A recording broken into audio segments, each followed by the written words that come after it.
My name is Gina Miller.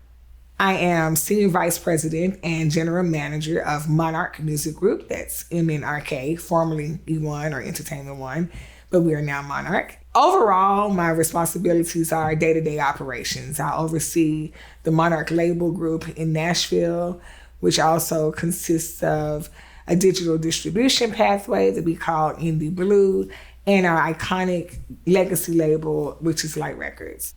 And primarily, I just make sure that all the trains are running on time and on budget, hopefully. What is MNRK Music Group? MNRK Music Group is a full-service, scaled, independent record label. We house full-service artists that we are in relationship with. And by full service, I mean fully signed artists that we do every part of the life for them. We also have artists that we are in partnership with that they have a label or imprint that we support through label services. We also have distributed labels and artists that simply need us to help aggregate for distribution. We also have a management roster. We have a full service publishing roster of artists. We have a studio that basically creates music and makes sure that music can be staffed for movies and film and television. As far as genres of music, we have label groups that create every music genre and style that you can imagine, from urban to gospel to metal to Americana to classical recordings we have in our catalog. I really am proud of the fact that just about every kind of music imaginable is the kind of music that we are just grateful to be able to touch and put out in the world. We have locations in Nashville, Los Angeles, New York, Toronto, the UK.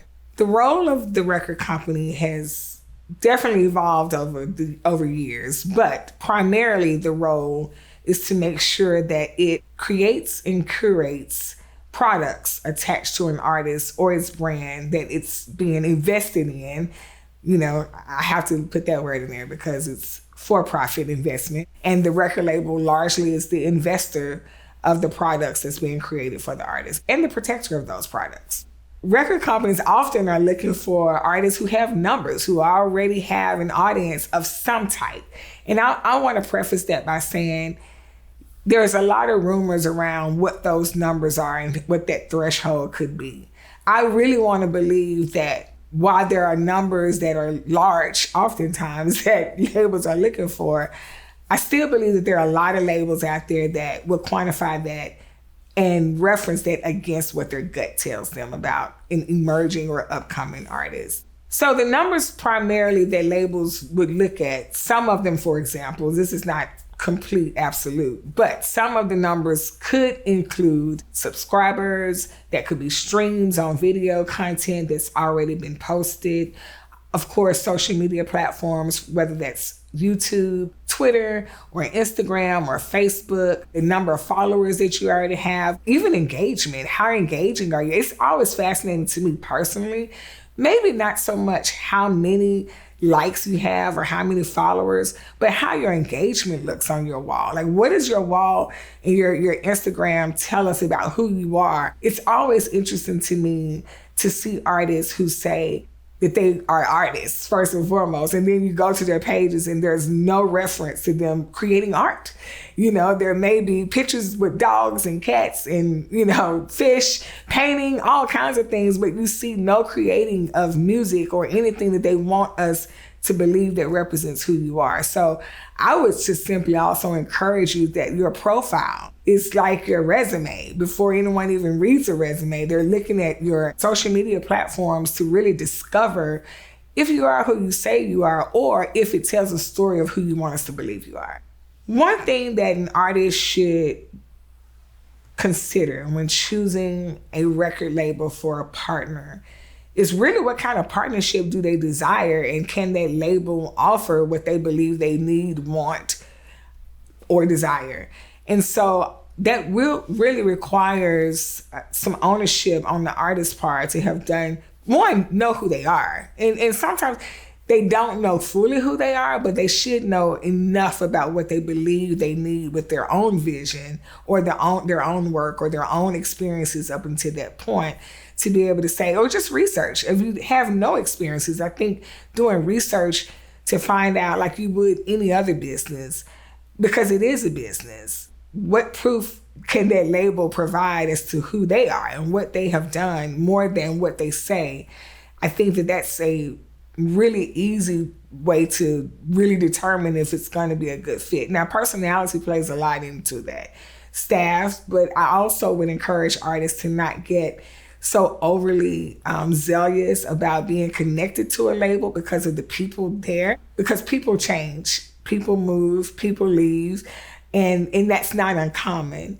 But for the most part, the culture of the label should feel like home, because you will be spending a lot of time creating with people that you want to believe in you.